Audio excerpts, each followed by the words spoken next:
I'm Matt, and we are at the Distillery II studio, which is in the UK, midway between Bristol and Bath.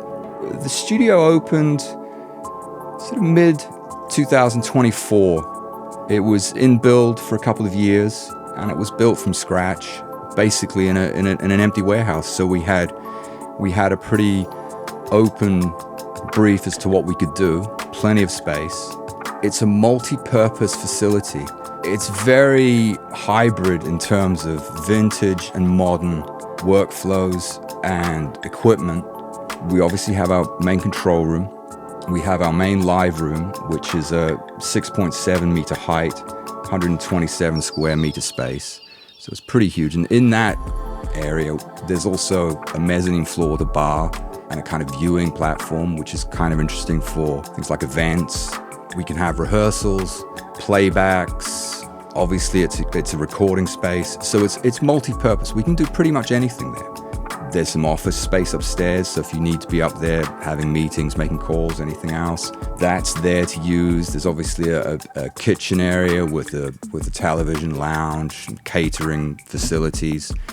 We also have a sort of a green room type area with a pool table in it and a bar. That's a whole other place.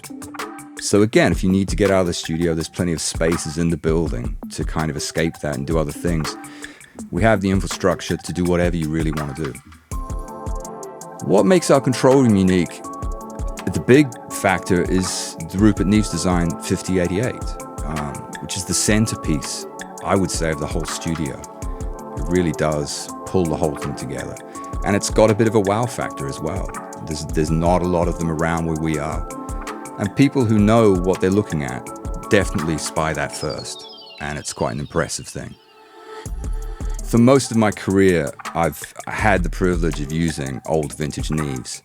And you would turn the mic gains up and push record, move some mics around, speak to the musicians about performance, and that was your recording, and it was usually great. The first time I worked on a different console, I had to call the tech in and ask if it was broken. Nothing kind of sounded right anymore.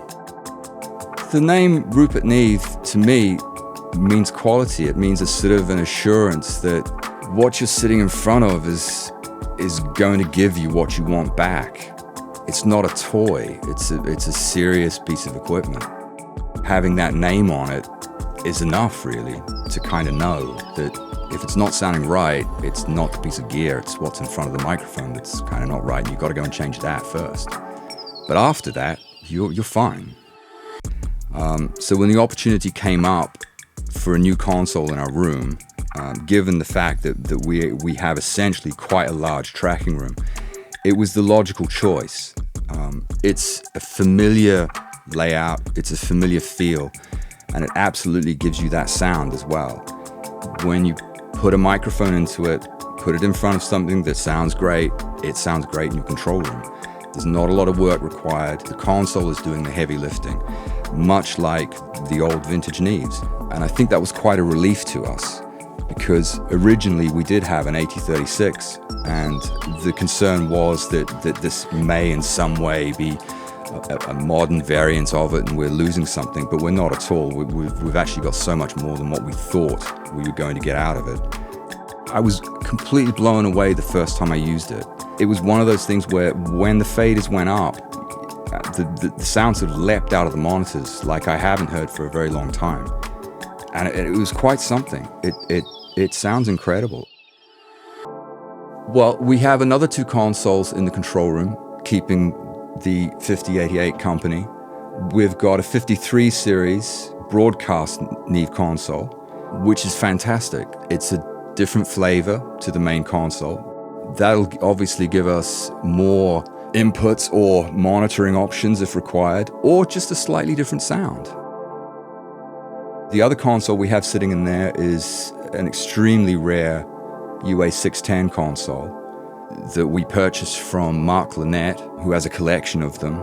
It's come from a good home, and that's been on some pretty cool records, and also is rumored to have belonged to Frank Sinatra in its original state. So we're very lucky to have that. And again, it's a brilliant companion to the 5088. It being obviously a valve console and the age that it is a very different sound, but those two things can work together really nicely.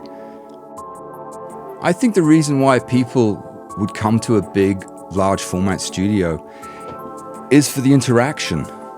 You can do plenty of work at home, in your bedroom, and the technology now is phenomenal.